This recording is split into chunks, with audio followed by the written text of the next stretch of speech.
Le phénomène des gens qui tombent au sol lors de réunions, de prières ou sous l'effet de l'onction du Saint-Esprit, est souvent appelé « être renversé par l'Esprit », slain in the Spirit en anglais. Certains disent que c'est une manifestation du Saint-Esprit, d'autres sont plus prudents, voire sceptiques. Ce que la Bible montre vraiment. Oui, la puissance de Dieu peut faire trembler ou tomber quelqu'un. On voit dans la Bible que certaines personnes sont tombées face contre terre quand elles ont rencontré la gloire de Dieu.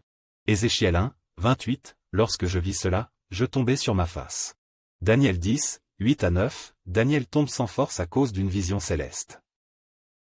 Jean Apocalypse 1, 17, quand je le vis, je tombais à ses pieds comme mort. Jean 18, 6, quand Jésus dit « C'est moi », aux soldats venus l'arrêter, il tombe à terre. Mais attention, dans ces cas-là, personne ne poussait, ne soufflait, ni ne criait. Ce n'était pas une démonstration de puissance humaine, mais une réaction spontanée devant la sainteté de Dieu.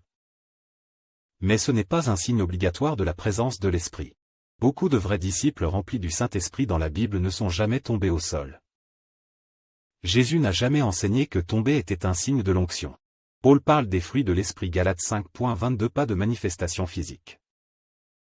L'Esprit de Dieu produit la repentance, la transformation, la paix, la vérité, pas forcément des chutes spectaculaires. Attention aux abus et manipulations. Hélas, certains pasteurs ou prophètes d'aujourd'hui utilisent des effets spectaculaires pour impressionner, manipuler ou faire croire qu'ils ont une onction spéciale. Ils soufflent, crient, poussent les gens. Parfois, les chutes sont émotionnelles ou provoquées par pression psychologique. 1 Jean 4, 1, éprouvez les esprits pour voir s'ils sont de Dieu. Conclusion, oui, Dieu peut manifester sa puissance de manière extraordinaire. Non, tomber n'est ni un but, ni une preuve absolue de l'Esprit. Amen.